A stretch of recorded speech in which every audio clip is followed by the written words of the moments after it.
بسم الله الرحمن الرحيم الحمد لله رب العالمين والصلاة والسلام على سيد المرسلين وعلى آله وأصحابه الطيبين الطاهرين أما بعد أعوذ بالله من الشيطان الرجيم بسم الله الرحمن الرحيم إنما يخشى الله من عباده العلماء صدق الله العلي العظيم۔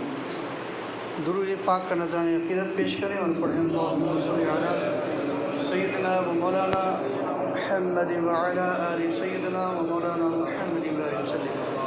صلاۃ و سلام علیک یا رسول اللہ، صلاۃ و سلام علیک یا حبیب اللہ صلی اللہ تعالی علیہ وسلم۔ قرآن عظیم کی جو آیت کریمہ کی تلاوت میں نے کی ہے، آپ گزشتہ بھی اس سلسلے میں سماعت کر چکے ہیں۔ اللہ تبارک و تعالیٰ نے اپنے بندوں میں ان بندوں کو الگ کیا ہے۔ تمام بندے ہیں، لیکن تمام بندوں میں ان بندوں کو الگ کیا ہے کہ جن کے پاس علم ہے، جو عالم ہیں، ان بندوں کو دوسرے بندوں سے ممتاز فرمایا۔ اور ممتاز کیسے فرمایا؟ وہ ارشاد فرمایا کہ وہ اللہ سے وہی ڈرتے ہیں جو علم والے ہیں، جو علماء ہیں، وہ اللہ تبارک و تعالیٰ سے ڈرتے ہیں صحیح معنوں میں۔ یہ کیسے ڈرتے ہیں؟ اسے اگر آپ اور مزید آسانی سے آپ دیکھنا چاہتے ہیں، سننا چاہتے ہیں، سمجھنا چاہتے ہیں، میں ایک کالج میں گیا اور وہاں پر ایک تختی لگی تھی، تو اس تختی میں صحیح سی بات ہے کہ مدارس ہیں، اسکول ہیں، وہاں پر بہت ساری اچھی باتیں بھی وہاں پہ تحریر ہوتی ہیں کہ طالب علم وہ اسے پڑھیں اور اپنے ذہن میں بسائیں اور اس سے عبرت حاصل کریں۔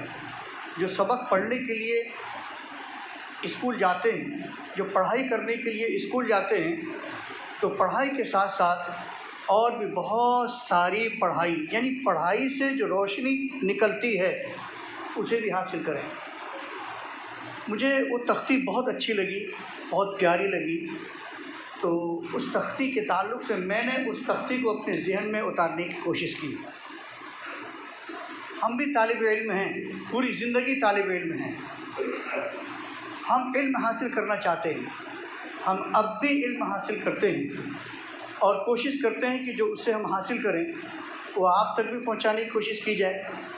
بڑے بڑے علماء ہیں، ان کی گفتگو سے جو مستند ہیں اور جو ان کی تحریریں ہیں، ان کی تحریروں سے، قرآن اور احادیث کی تلاوت و مطالعہ سے، اور پھر اس کے بعد الگ الگ جگہوں پر جو بہت ساری علمی جو نسخے ہوتے ہیں، انہی نسخوں میں یہ بھی ہے۔ اب آئیے اسے سماعت کیجیے۔ سب سے پہلے لکھا ہوا تھا علم، اس تختی پر، اس بورڈ پر لکھا ہوا تھا علم، اور علم کے نیچے انہوں نے ایک لکیر کھینچ کر اس کو لکھا تھا شعور۔ شعور معنی عقل، معنی سمجھ، فہم، یعنی مطلب یہ ہوا کہ جو علم حاصل کرتا ہے، جو علم داں ہوتا ہے وہ عقل مند ہوتا ہے، جو علم داں ہوتا ہے وہ سمجھدار ہوتا ہے،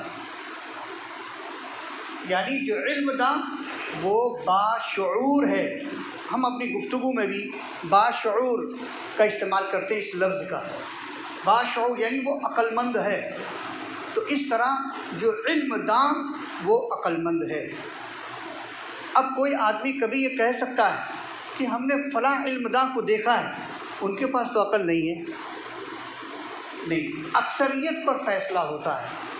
جو اکثریت یعنی ایسے علم داں، آپ 50% سے زیادہ ہی آپ علم داں کو عقل مند پائیں گے۔ وہ الگ سی بات ہے کہ چند ایسے بھی ہوں گے 10-20% جن کے پاس عقل کم ہوگی، لیکن ہاں ہو سکتا ہے کہ ہم نے ان کو علم داں سمجھ رکھا ہے، انہوں نے ویسے علم حاصل نہ کیا ہو۔ جس کی بنیاد پر انہیں وہ عقل حاصل نہ ہو پائی۔ حقیقت میں یہ جو علم داں وہ عقل مند ہے۔ اب اس جگہ پر آ کر پھر انہوں نے تقسیم کیا، اسے پھر تقسیم کیا، شعور کو، عقل کو انہوں نے تقسیم کیا۔ کیسے تقسیم کیا؟ آپ اسے غور سے سماعت کریں۔ پھر آپ نے کہا کہ منفی شعور، مثبت شعور، منفی شعور، نقصان پہنچانے والی عقل اور فائدہ پہنچانے والی عقل۔ ایک آدمی علم داں نہیں ہوتا ہے لیکن وہ اپنی عقل کا کبھی استعمال کرتا ہے، لیکن کرنے کے بعد وہ کبھی نقصان کا سامنا کر لیتا ہے۔ جیسے مثال کے طور پر حضرت عیسیٰ علیہ السلام کہیں تشریف لے جا رہے تھے۔ ایک شخص نے دیکھا کہ اللہ کے پیغمبر تشریف لے کے جا رہے ہیں، تو قریب آیا۔ آنے کے بعد میں کہا کہ میں بھی آپ کے ساتھ چلنا چاہتا ہوں، تو کہا ٹھیک ہے آؤ۔ تو کچھ دور گئے اور کہا کہ مجھے معلوم ہے کہ اب اللہ کے پیغمبر ہیں۔ تو کہا کہ میں ایک بات آپ سے کرنا چاہتا ہوں۔ تو کہا کہ بتاؤ۔ کہا کہ میں یہ چاہتا ہوں کہ آپ جو مردے کو زندہ کر دیتے ہیں نا، آپ جو کوڑ کی بیماری والے کو اچھا کر دیتے ہیں، آپ اندھے کو روشنی دلوا دیتے ہیں، اور اپنے ہاتھوں سے، اپنی عصا سے، یہ ہنر مجھے بھی سکھا دیجیے۔ اب آپ سمجھ جائیے کہ وہ اپنی عقل کا کیسے استعمال کر رہا ہے۔ اب کہا کہ مجھے یہ کام آپ سکھا دیجیے۔ تو حضرت عیسیٰ علیہ السلام نے فرمایا کہ نہیں، تم سیکھ نہیں پاؤ۔ یہ اللہ تبارک و تعالیٰ نے یہ معجزات عطا فرمائے ہیں، تم نہیں سیکھ پاؤ گے۔ میں تمہیں وہ طریقہ بتا بھی دوں گا تو عیسیٰ کا ہاتھ کہاں سے لے کے آؤ گے، عیسیٰ کی زبان کہاں سے لے کے آؤ گے جو اللہ کا پیغمبر ہے۔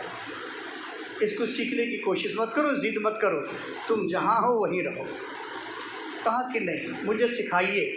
جب آپ نے اسے سمجھا کر مطمئن کر دیا، بہت دیر میں مطمئن ہوا، تو کہا کہ اچھا ایک کام کیجیے کہ آپ مردے کو زندہ کر کے دکھا دیجیے میرے سامنے۔ میں نے سنا بہت ہے لیکن دیکھا نہیں ہے، میرے سامنے مردے کو زندہ کر کے دکھائیے۔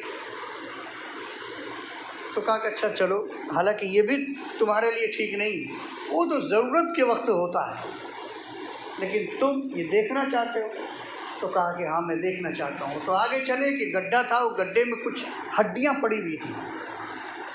تو وہ شخص گیا، کہا کہ یہ دیکھیے ہڈیاں پڑی ہیں، اسے زندہ کیجیے۔ یہ کس کی ہڈی ہے نہیں پتہ، انسان کی ہڈی ہے، جانور کی ہڈی ہے، کس کی ہڈی ہمیں نہیں پتہ، لیکن اسی کو آپ زندہ کر دیجیے۔ کہا سمجھ جاؤ، آگے نفع نقصان سمجھنا۔ تو کہا بس زندہ کر دیجیے آپ۔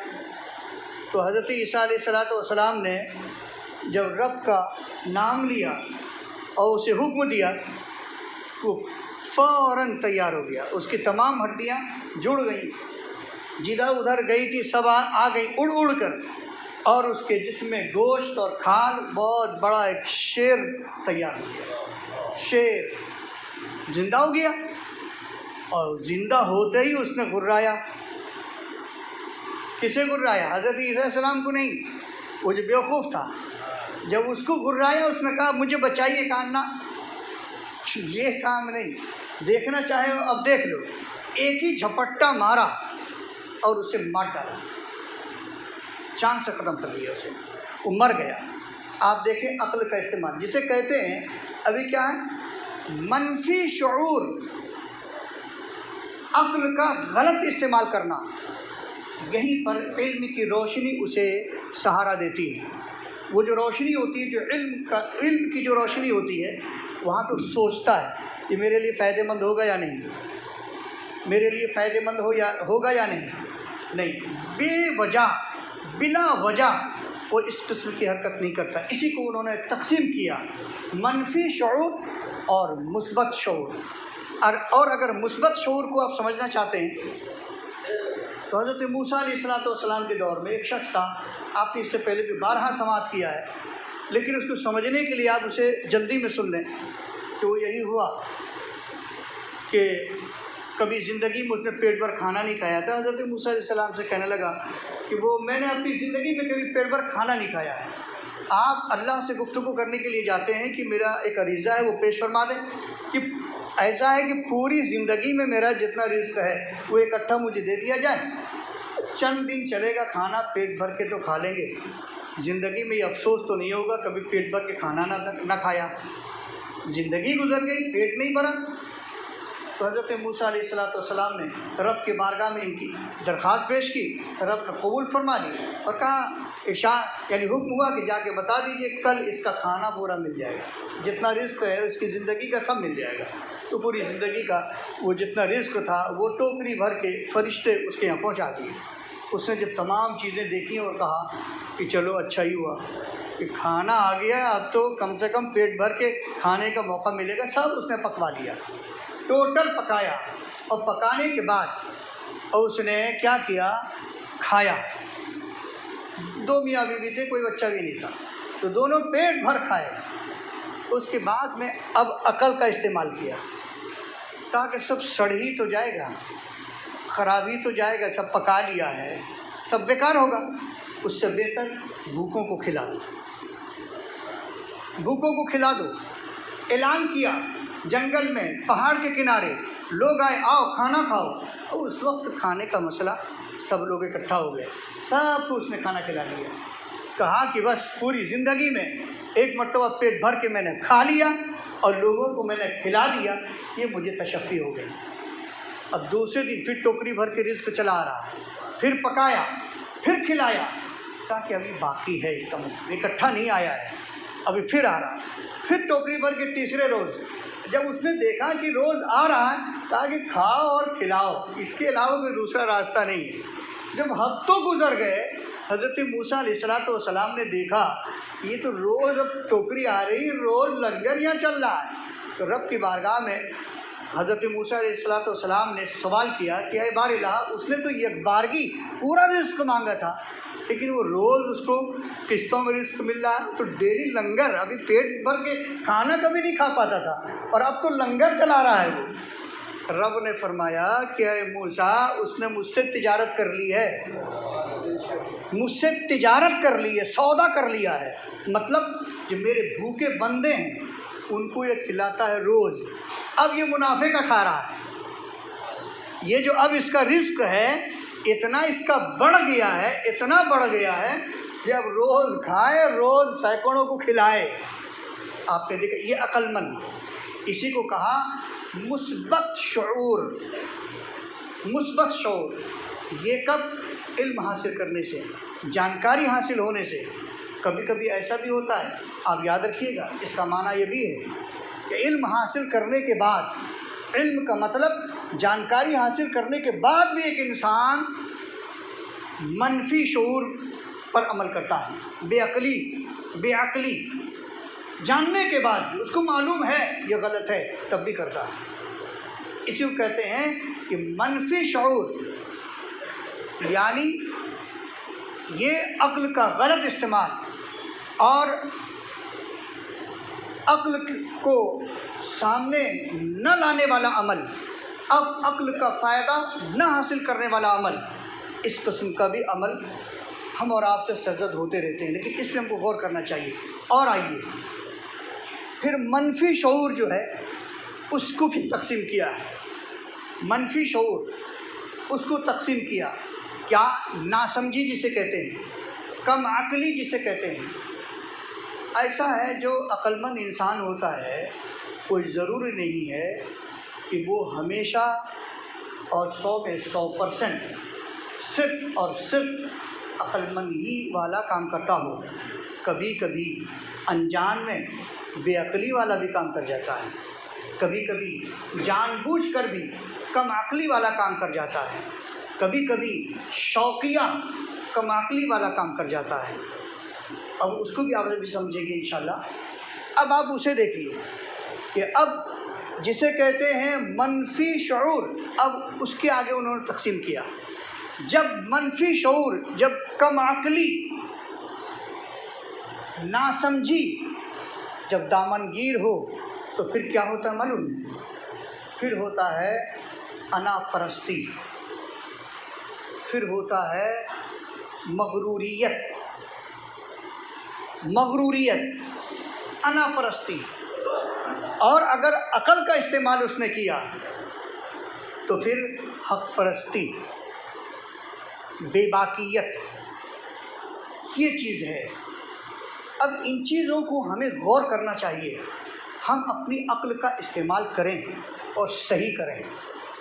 ہم اپنی عقل کو عقل مند ہیں۔ کون ایسا انسان ہے جو نماز نہیں پڑھتا اس کو کوئی بیوقوف کہہ کے دکھائے؟ لکھ دے اسے کہ یہ جو نماز نہیں پڑھتا ہے وہ بیوقوف ہے، وہ کم عقل ہے، کوئی کہہ سکتا ہے؟ لڑائی ہو جائے گی، کہیں گے آپ تو بہت بڑے عقل مند ہو گئے، نماز پڑھ لی ہے تو آپ عقل مند ہو گئے۔ لیکن کتاب یہ بتاتی ہے جو حقیقت میں رب سے ڈرے وہ عقل مند ہے، وہ علم داں ہے۔ حقیقت میں جو شرعی احکامات پر عمل کرنے کی کوشش کرے وہ عقل مند ہے، اور جو عمل کرنے کی کوشش نہ کرے وہ عقل مند نہیں ہے۔ اب یہیں آپ دیکھیں، اب اس کو کیا فرمایا اور کہا کہ انا، یہ جو لفظ انا ہے یہ جانکار کے اندر بھی ہوتی ہے اور انجان کے اندر بھی ہوتی ہے، علم داں کے اندر بھی ہو جاتی ہے، اور بغیر علم والے کے اندر بھی یہ بات ہو جاتی ہے۔ انا، جو انا جسے کہتے ہیں، غرور جسے کہتے ہیں۔ اب انا، ان چیزوں پہ ہم کو غور کرنی چاہیے۔ یہ غرور، اسی انا اور غرور نے سب سے پہلا گناہ ہوا ہے، سب سے پہلا گناہ۔ اگر آپ دریافت کر لیں، شیطان جب بنا نہیں تھا تو شیطان نہیں تھا، جب شیطان نہیں ہوا تھا تو وہ شیطان نہیں تھا، اس کا نام تو عزازیل تھا۔ جو فرشتوں کے نام ہوتے ہیں نا، فرشتوں کے نام ہوتے ہیں جیسے جبرائیل، میکائیل، اسرافیل، عزرائیل، اس کا نام تھا عزازیل۔ فرشتوں کے درمیان میں رہتا تھا، نام بھی اسی قسم کا تھا۔ لیکن آیا، یہ سمجھنے کی بات ہے کہ آیا شیطان کوئی تھا نہیں اس سے پہلے، لیکن وہ شیطان کیسے بن گیا؟ اس کو کس نے بہکا دیا؟ اس کو بہکایا ہے نفس نے، اس کو نفس نے بہکایا۔ اس لیے آپ نے اس سے پہلے بھی سماعت کیا تھا، نفس اور شیطان ان دونوں میں بڑا کون ہے؟ تو آپ نے پہلے بھی سمجھایا تھا نفس بڑا ہے، یہ بڑا والا ہے، یہ بڑا والا شیطان جو ہمیشہ ہمارے ساتھ رہتا ہے، لیکن یہی ہم کو بیوقوف بھی بنا دیتا ہے، یہی ہم کو کم عقل بھی بنا دیتا ہے۔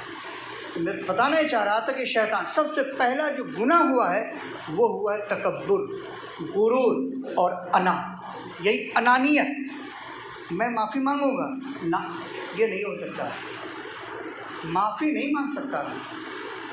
اگر کسی سے غلطی ہو جائے میں اسے سلام کروں، میں بڑا ہوں، میں عالم ہوں، میں امام ہوں، میں قاضی ہوں، میں حاجی ہوں، میں مالدار ہوں، میں سید زادہ ہوں، میں سلام کیوں کروں کسی کو؟ دوسرے مجھ کو سلام کریں؟ نہیں۔ آقا نے کیا فرمایا؟ اسی انانیت کو ختم فرمایا، یہ فرمایا کہ سلام وہ چیز ہے کہ جس کو موقع مل جائے وہ سلام میں پہل کرے، چھوٹا ہو پہل کرے، بڑا ہو پہل کرے، استاذ ہو پہل کر سکتا ہے، امام ہے پہل کر سکتا ہے، عالم ہے پہل کر سکتا ہے، پیر ہے پہل کر سکتا ہے۔ یہ قانون، یہ سنت رسول ہے، فرمان رسول ہے، سب کے لیے ہے، ایسا نہیں ہے۔ وہ سادات اکرام ہے تو وہ کسی غیر سادات اکرام کو سلام نہیں کر سکتے۔ آقا صلی اللہ تعالیٰ علیہ وسلم نے ہمیں یہی سبق پڑھایا ہے، اور حضور نبی رحمت صلی اللہ علیہ وسلم نے سلام میں پہل کر کے بھی بتایا ہے۔ یہ پہل ہے نا، یہ انانیت کو ختم کرتا ہے، یہ غرور کو دفن کرتا ہے۔ اسی لیے یہ کب انسان کے اندر آتی ہے بات؟ جب اپنی عقل کا استعمال نہیں کرتا، اور عقل کا استعمال کب نہیں کرتا؟ جب اس کے پاس علم نہیں ہوتا ہے۔ آپ دیکھ رہے ہیں یہ جو تعلیم گاہ ہوتے ہیں ان کے یہاں جو ایک ایک چیز ہوتی ہے اس پہ غور کرنے کی ضرورت ہوتی ہے۔ اس پہ غور کرنے کی ضرورت ہوتی ہے۔ جو حق ہے وہ حق ہے۔ حقوق، آپ نے حقوق کے تعلق سے پہلے سماعت کیا ہے، انشاءاللہ پھر کبھی تفصیلی آپ اس میں گفتگو سماعت کریں گے، لیکن اس کے بعد آپ سمجھ جائیے جب یہ ہوتا ہے، یعنی منفی شعور کے بعد آپ نے انا اور غرور اور دوسری طرف حق پرستی کو سماعت کر لیا، لیکن اسی کے بعد آپ پھر دیکھیں ایک بہت بڑی بات آتی ہے، بہت بڑی بات۔ وہ بہت بڑی بات کیا آتی ہے کہ انسان جب اس مرحلے میں ہوتا ہے، کس مرحلے میں؟ یعنی علم سے دور ہوتا ہے، علم سے دور ہوتا ہے، تو اسی میں ایک اور لکیر کھینچ کر تحریر فرمایا ہے کہ منافقت، جو منفی شعور ہے، جو کم عقلی کا جو حصہ ہے، اسی میں آتی ہے منافقت، اور دوسرے طرف آتی ہے اس کے مقابلے میں استقامت۔ یہ دونوں ضد بنایا۔ اب جو منافقت ہے، یہ ہے کیا چیز؟ منافقت، اگر اس منافقت کو مزید اور اچھے انداز میں سمجھنا چاہتے ہیں، صفحہ درست فرما لیں۔ ایک حدیث پاک میں ہے کہ منافقت کسی بوڑھے آدمی کی قدر نہ کرنا، یہ منافقت ہے۔ آپ بھی کہیں گے کہ یہ تو پہلی بار ہم سن رہے ہیں، اور ہے کسی بوڑھے آدمی کی عزت نہ کرنا منافقت ہے۔ اور بھی سن لیجیے، وہ شخص، ایک حدیث پاک میں ہے کہ 80 سال کی عمر پا کر کوئی انتقال کرتا ہے تو اللہ تبارک و تعالیٰ اس کی مغفرت فرما دیتا ہے۔ اور یہ ہے حدیث پاک میں، اگر 90 سال کے بعد وہ انتقال کرتا ہے، اللہ تبارک و تعالیٰ کل روز محشر میں اسے شفاعت کرنے کا حکم عطا فرمائے گا، یعنی سفارش کرو گناہگاروں کی۔ عمر پہ بھی منافع ہے، عمر پہ بھی منافع ہے، فائدہ۔ ایسے لوگوں کی جو قدر نہ کرے وہ منافق ہے، اس کو منافقت کہا گیا ہے۔ اور دوسری چیز فرمایا، جو عالم دین سے بغض رکھے، یہ بھی منافقت ہے، یہ بھی منافقت ہے۔ حضرت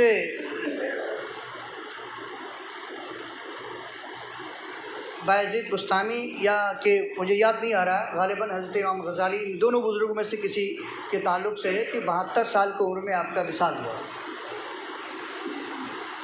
تو یہ جب وہ حاضر ہوئے رب کی بارگاہ میں، کسی نے دیکھا، یعنی کسی نے خواب میں دیکھا، تو پھر بتایا کہ جب وہاں سوال ہوتا ہے کہ آپ میرے لیے کیا لائے ہیں، تو انہوں نے کہا کہ یا رب العالمین، تو بادشاہ ہے، بادشاہ کی بارگاہ میں جو غریب فقیر رعایا آتی ہے تو لے کے کیا آتی ہے؟ وہ تو لینے آتی ہے، تو ہم لے کے کچھ نہیں آئے، ہم تو تیری رحمت کے طلبگار ہیں، رحمت لینے آئے ہیں۔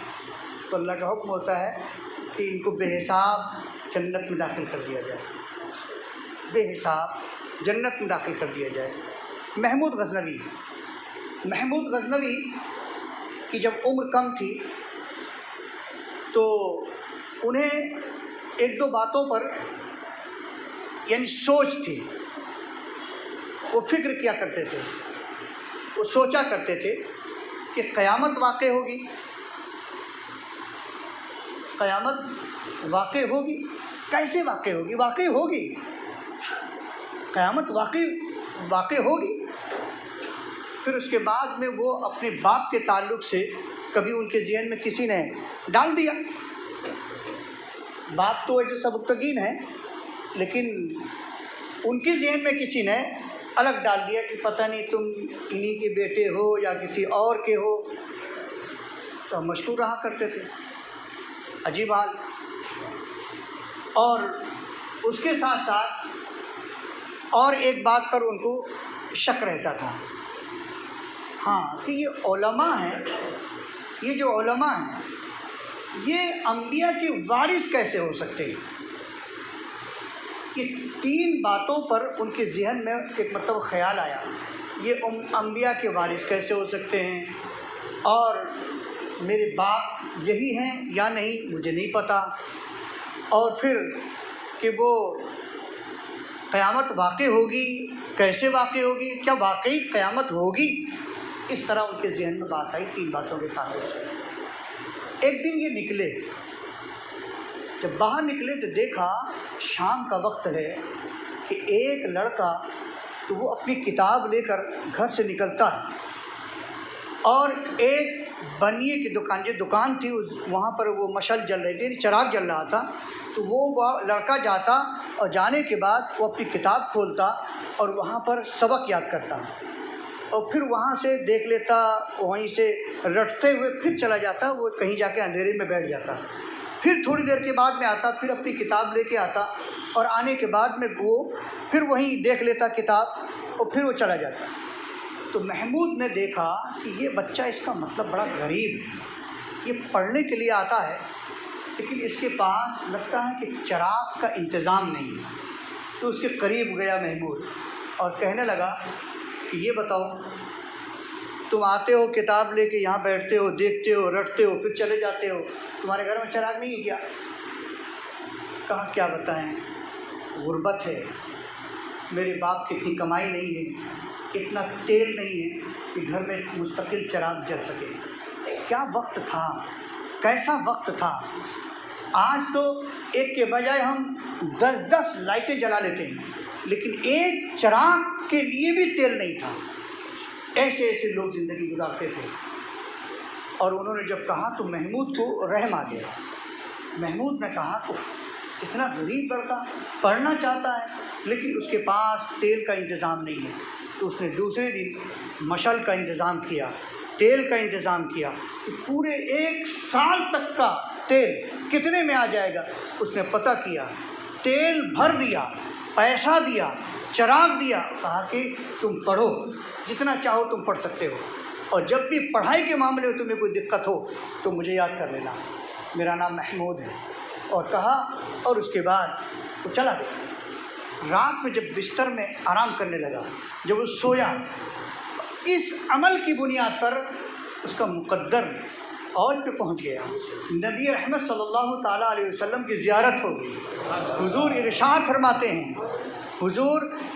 فرماتے ہیں، اے سبکتگین کے بیٹے، غور کیجئے گا، 3 باتوں پر شک تھا نا، اور کہا کہ اے سبکتگین کے بیٹے سن، اگر تو نے عالم دین کی خدمت کی، طالب علم کی خدمت کی، اس لیے کہ وہ انبیاء کے وارث ہیں، کل روز محشر میں تجھے، یعنی قیامت جب قائم ہوگی اس کے بعد تجھے جنت ملے گی۔ یعنی ایک ہی خواب میں تینوں کا جواب مل گیا۔ جو سند چاہتے تھے کہ سبکتگین کے بیٹے، کہا کہ اب تو واقعی جب میرے آقا فرما دیے تو میرے باپ تو یہی ہے نا۔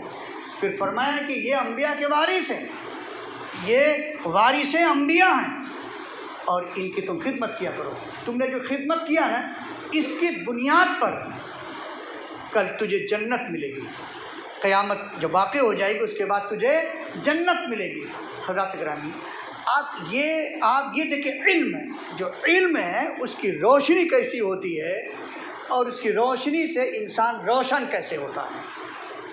اور بہت تفصیل میں نہ جا کر پھر آپ دوسری طرف ان تمام چیزوں کو سمجھنے کے بعد اب آپ سمجھ لیجئے، جو آپ نے یہ دیکھا کہ منفی شعور، اور پھر انا، غرور، اور اس کے بعد آپ نے اسے سماعت کیا، پھر اس کے بعد آپ ہوتا کیا ہے، پھر تخریب معاشرہ، اور دوسری طرف اگر علم ہے، عقل ہے، تو پھر تعمیر معاشرہ۔ ایک تخریب معاشرہ یعنی معاشرے کو وہ شخص برباد کرتا ہے، اور اگر علم ہے تو اس کے ذریعے سے عمل کر کے، عقل پر عمل کر کے، عقل کے ذریعے سے وہ معاشرے کو بناتا ہے۔ اب تخریب معاشرہ اور تعمیر معاشرہ، ان 2 لفظوں پہ آپ دیکھیے، آج ہمارا شعار، ہماری عادتیں، ہم کہاں پر آ کر کھڑے ہیں۔ آج ہمارے عملیات سے معاشرے کو نقصان پہنچتا ہے یا کہ فائدہ؟ اب ہمیں سمجھ لینا چاہیے۔ آج ہم کو اس کی قطعی فکر نہیں ہے۔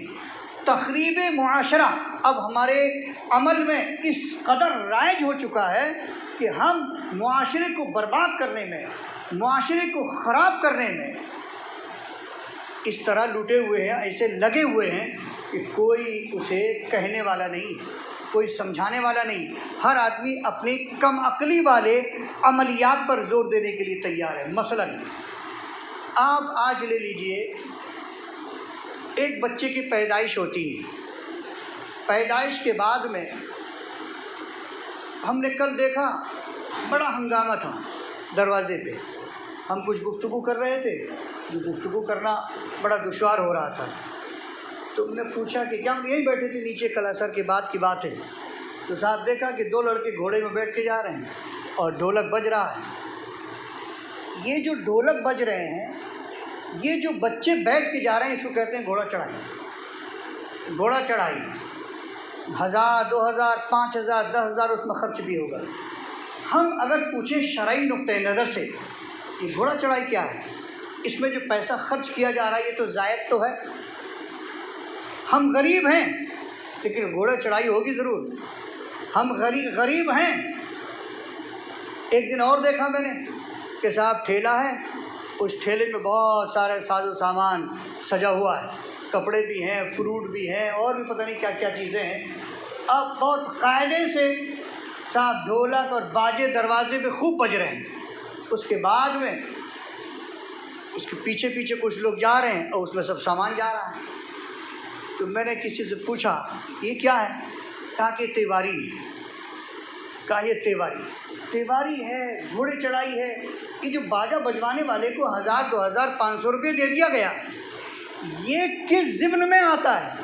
یہ منفی شعور میں آتا ہے یا کہ مثبت شعور میں؟ یہ عقل مندی میں آتا ہے یا کہ بیوقوفی میں؟ یہ تخریب کاری میں آتا ہے، یہ تخریب معاشرے میں آتا ہے یا کہ تعمیر معاشرے میں؟ ہم نے معاشرے کو اتنا گندا کر دیا ہے، ہم 40واں ہوتا ہے تو ہم بلا کر دیگوں کھانا بنوا کر دعوت دے کر لوگوں کو کھانا کھلاتے ہیں، شادی بیاہ کی تقریبات ہوتی ہیں تو ہم اتنا پیسہ خرچ کرتے ہیں کہ اگر کوئی نکاح پڑھانے والا، میں کوئی تانا نہیں دے رہا ہوں، میں آپ کو صرف یاد دلا رہا ہوں، اب پتہ چلا کوئی نکاح پڑھانے والے کے لیے آیا تو نکاح پڑھانے کے لیے بلا کے تو لے جاتے ہیں، لیکن نکاح ہو جانے کے بعد میں غائب بھی ہو جاتے ہیں۔ ڈھونڈو کہاں گئے فلاں صاحب، کیوں؟ ارے وہ حضرت بیٹھے ہیں نا، ان کی خدمت کرنی ہے۔ اگر کہیں مل بھی گئے، انہوں نے پکڑایا 200 400 500، اس کے بعد میں کہا ارے وہ غریب ہیں نا، کوئی کمائی بھی نہیں ہے۔ میں یہ نہیں کہتا ہوں کہ آپ ہمیں دیجئے، ہم یہ کہنا چاہتے ہیں اسی پیسے کو آپ باجے میں خرچ مت کیجئے، آپ ہمیں بھی مت دیجئے، آپ اپنے بچوں پہ خرچ کیجئے، آپ اپنے گھر کے کسی اور چیزوں میں خرچ کیجئے، آپ اپنے شریک حیات کے کپڑے میں خرچ کر دیجئے، آپ اپنے بچوں کو اچھا کھانا کھلا دیجئے، آپ ہمیں نذرانہ مت دیجئے۔ لیکن وہ بھی نہیں ہوتا ہے، وہ نہیں ہوگا، بچوں پہ اتنا پیسہ نہیں خرچ کیا جائے گا لیکن باجے پہ خرچ کر دیا جائے گا۔ میں اس بات کو آپ کے سامنے اس لیے رکھا، یہ عقل کا استعمال ہرگز نہیں ہے۔ آج ہی مجھے معلوم ہوا، آج مجھے پتہ چلا، ایک صاحب اپنے بیٹے کی شادی میں، بڑا بیٹا تھا، کم سے کم 2500 لاکھ روپیہ خرچ کیا، لوگوں کو بلایا۔ سر ہم سے بھی کہا تھا کہ آپ کو آنا ضروری ہے ولیمے میں، لیکن میں پہنچا نہیں تھا۔ ان کا مقصد تھا دکھانا کہ دیکھیے میں نے انتظام کیا انتظام کیا تھا۔ بہت سارے لوگ آئے، انہوں نے بہت کہا کہ صاحب ہاں بہت اچھا انتظام ہوا تھا، بہت شاندار۔ پتہ چلا کہ 6 مہینے نہیں ہوئے، لڑائی ہو گئی، طلاق ہو گئی۔ لڑکی والوں نے بھی کہا فریج اب کھلی ہوئی نہیں لیں گے، اب بندی بھی چاہیے، واشنگ مشین جو پیک چاہیے ہمیں واپس، جتنا سامان دیا جو کھل کے استعمال ہو گیا وہ نہیں لیں گے۔ شادی میں تو 25 لاکھ روپیہ الگ خرچہ کیا، اب یہ جتنی چیزیں تھیں سب گھر میں سب نئی خرید کے پھر پہنچائیے۔ یہ عقل مندی ہے یا کہ بیوقوفی؟ یہ منفی شعور کا حصہ ہے یا کہ مثبت شعور کا؟ یہ یاد رکھیں۔ ہمارے عملیات کیسے ہونی چاہیے؟ آج ہم نے اپنے آپ کو تعلیم سے دور کیا، ہم نے علم سے دور کیا، اپنے آپ کو عقل سے دور کر دیا۔ اب ہم جسے کہتے ہیں ناجائز شوق جائز بھی ہوتے ہیں، اور ناجائز بھی ہوتے ہیں۔ یہ ناجائز شوق کی خاطر صاحب ہم 25,000 کا بینڈ بجواتے ہیں، نچواتے ہیں، پتہ چلے کہ ہمارے گھر میں پہلی شادی بھی دھوم دھام سے ہونی چاہیے، پٹاخے بجنے چاہیے، باجے بجنے چاہیے۔ میرے بھائی، جب گھر میں نا اتفاقی ہوتی ہے، یہ باجے ٹھیک کروا دیں گے؟ یہ گھر میں جب لڑائیاں ہوتی ہیں، ارے وہی پیسہ بچا کے اگر آج میں کہہ دوں، آج اگر انہی حضرات سے کہہ دوں کہ صاحب یہ پیسہ بچا لیجئے، آپ مسجد میں لگا لیجئے، وہ تو ہونا بہت مشکل ہے، بہت مشکل ہے۔ لیکن میں تو بار بار یہ کہتا ہوں، وہی پیسہ بچا کے آپ اپنے گھر میں لگا لیجئے، وہی پیسہ بچا کر اپنے بچوں میں لگا لیجئے، لیکن پیسہ بچائیے، حرام میں خرچ مت کیجیے، ناجائز خرچ مت کیجیے۔ آپ کہیے یا نہ کہیے، لیکن یہ مانا جائے گا کہ یہ عمل بے وقوفی والا ہے۔ اگر جو بچ جاتا ہے، یہ مانا جائے گا یہ عقل مندی والا کام ہے۔ اگر کوئی حرام میں پیسہ خرچ کرتا ہے، اسے خود سمجھ لینا چاہیے کہ میں بیوقوف ہوں زمانے کا، میں بیوقوف ہوں، اسی لیے تو ناجائز پیسہ خرچ کر رہا ہوں۔ اور عقل مند وہ ہے جو اپنے پیسوں کو بچا لے۔